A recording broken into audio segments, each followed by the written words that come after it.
Poucas de nós já viveram momentos como este e é difícil prever, mas podemos presumir que o mundo a que voltaremos não será o mesmo de antes dessa pandemia e que o antigo status quo já era e um novo vai ocupar o seu lugar. E eu tenho esperança de que o novo status quo seja melhor, que seja construído de comunidades resilientes e interconectadas. Tenho esperança de que seja mais gentil e de que os horrores do capitalismo vivam só nos livros de história. Que essas terríveis soluções para essa crise, baseadas na polícia e no sistema judiciário, se tornem apenas sombrias notas de rodapé na história. Tenho esperança de que nos lembraremos do apoio mútuo e que depois que isso passar, nos lembraremos de que podemos apenas cuidar umas das outras. Essas são minhas esperanças. Pode ser pedir demais, mas acho possível. Vou dar o meu melhor para fazer isso acontecer e eu espero que tu também. Se eu não achasse que isso é possível, se eu não tivesse esperança, não saberia o que fazer. Há duas críticas mais comuns contra a esperança.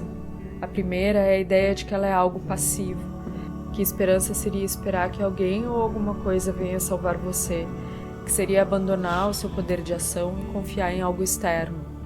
Como esperar que as massas façam uma revolução, que a eleição vá ter o resultado que você espera, ou de que cientistas possam curar uma doença específica. Essa crítica defende que a gente tome controle de nossas vidas. Ela quer nos lembrar que as pessoas que nós estávamos esperando éramos nós mesmos. Uma vez que é verdade que ninguém está vindo nos salvar, uma vez que nós mesmos temos que resolver os problemas, eu concordo com essa crítica. O outro argumento contra a esperança diz que tentar criar um mundo melhor não é necessário para lutar contra os horrores do mundo existente.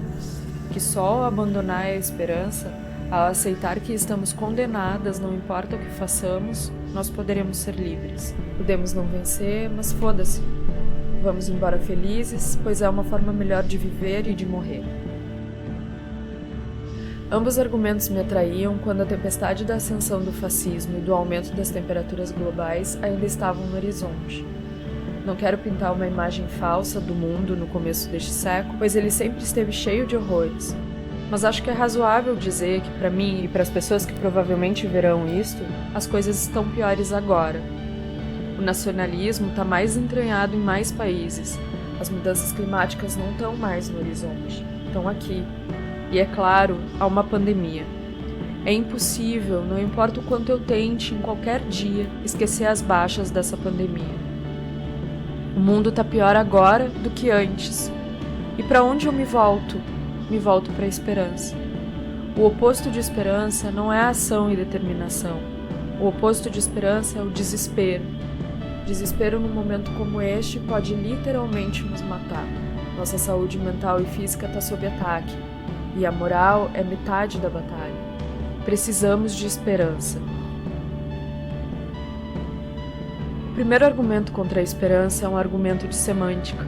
Acho que é um erro confundir o que pode ser compreendido como esperança passiva com a esperança mais ampla. Alguém pode dizer, se você tem fome, você não espera que vá conseguir comida. Você levanta o teu traseiro e vai atrás. Eu defendo que se levantar do seu traseiro para ir atrás de comida é ainda uma ação que depende da esperança. Se tenho fome, eu tenho esperança de que quando for buscar comida vou ter êxito. Esse é um tipo ativo de esperança. Mas também não vou falar muito contra a esperança passiva, pois ainda vivemos em comunidades e em uma sociedade mais ampla. Existem coisas que eu estou mais ou menos com a esperança passiva de que irão acontecer. Tenho esperança de que cientistas irão descobrir logo uma vacina que seja eficiente contra a Covid-19. Eu tenho esperança que morram menos pessoas do que é possível. Tenho esperança que as pessoas que eu amo sobrevivam. Não posso fazer muita coisa a respeito. Meu papel nisso é evitar ficar doente se eu puder, evitar deixar outras pessoas doentes se puder, e levantar o ânimo das pessoas sempre que eu puder. O resto, vacinas e menos mortes, isso é minha esperança, uma esperança passiva, e eu tô de bem com isso. Ter esperança de que essas coisas vão acontecer pode me motivar a fazer mais e melhor. Se eu sou parte de uma equipe, eu tenho esperança de que minhas colegas completarão suas tarefas, pois é necessário o nosso trabalho coletivo para ter êxito. Eu espero que o resto da minha equipe tenha sucesso para que minhas próprias ações façam sentido. Eu tenho esperança. Contra outra crítica da esperança, a abordagem nihilista, a abordagem da determinação obstinada, existem casos onde isso é útil. Às vezes a raiva vai bastar onde a esperança falhou. Mesmo assim, vamos dizer que eu tô com fome e não tenho esperança de encontrar comida. Eu não vou ir atrás de comida de qualquer jeito, por pura determinação. Eu vou me desesperar. O melhor uso para a abordagem da determinação obstinada seria, digamos, uma luta impossível contra um inimigo muito poderoso. Ao abandonar a esperança de vitória, ou mesmo de sobrevivência, é menos provável que eu vá ter receio de colocar minha vida em risco e me dedicar totalmente à luta. É menos provável que eu deixe o medo destruir a minha habilidade de viver.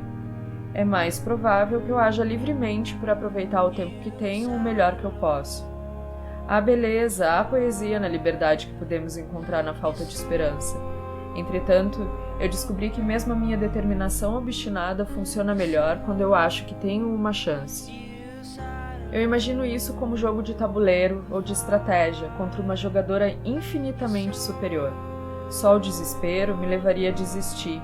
Só a raiva me levaria a jogar de forma não inteligente e simplesmente atacar, tentando machucar o meu inimigo o máximo possível em uma jogada destinada a acabar logo o jogo, com a minha derrota. Eu vivo minha vida melhor quando jogo para vencer, quer eu tenha sucesso ou não. Não acho que eu vou morrer como eu gostaria, velha pra carvalho, tendo vivido a maior parte da minha vida em uma sociedade anarquista, cercada de amigas e família. Esse é o meu objetivo, é por ele que eu luto. A melhor vida possível eu vivo quando trabalho por esse objetivo como se ele fosse possível. Porque ele é possível, só não é provável. Me dê um fiapo de esperança junto com a minha determinação obstinada. Sem esperança, eu só ficaria bêbada e jogaria videogames, e não viveria uma louca, bela e breve vida de crime revolucionário. Nos últimos tempos, tenho anotado coisas que me dão esperança, e eu dou uma conferida sempre que acontece algo no mundo que me tira a esperança. Faça isso. A sua lista pode não se parecer com a minha. E tudo bem, em tempos como este vão surgir pessoas alegando ter todas as respostas, ou até mesmo saber todas as perguntas a serem feitas. Ou elas estão mentindo ou estão erradas, e de qualquer forma, elas estão tentando te vender algo. Faça tua própria lista. Tenha teus próprios objetivos. Neste momento, enxergo esperança nas redes de apoio mútuo que de uma hora para outra estão por todo lado. Eu enxergo esperança nas rebeliões nas prisões na Itália, no Brasil e na Argentina, e nos juízes que estão deixando cada vez mais e mais pessoas saírem das delegacias e penitenciárias. Enxergo esperança na quantidade de pessoas de centro ou mesmo capitalistas, abandonando o lucro como motivo para abrigar, alimentar e manter seguras o maior número de pessoas possível. Eu enxergo esperança nas greves de aluguéis, de financiamento e mesmo nas proprietárias de imóveis que estão dizendo para suas inquilinas que não precisam pagar agora. Enxergo esperança nas cientistas que estão se recusando a deixar suas descobertas beneficiarem apenas uma nação. Vejo esperança nas engenheiras que ignoram a lei de patentes para criar equipamentos que salvam vidas, e nas donas de patentes que estão deixando de lado a ideia de propriedade intelectual para deixar suas invenções ajudarem quem está doente. Vejo esperança nos funcionários da General Electric, que estão exigindo que sua produção industrial seja modificada para a criação de respiradores. Eu vejo esperança nas pessoas que estão descobrindo formas de cuidar umas das outras à distância, e nas pessoas que arriscam a sua saúde mental para preservar a sua saúde física e a de outras pessoas. Escolher o isolamento não é simples para ninguém, mas é mais difícil para certas pessoas. Basicamente, eu vejo esperança em todo mundo que está fazendo o que sabe fazer melhor, seja por meios legais ou criminais, para quebrar o status quo o mais rápido possível para salvar vidas. Está acontecendo por todo lado. Eu nunca imaginei que eu viveria para ver o dia quando uma parte tão grande do mundo se uniria para salvar umas às outras. Então, somos nós. Vejo esperança em nós.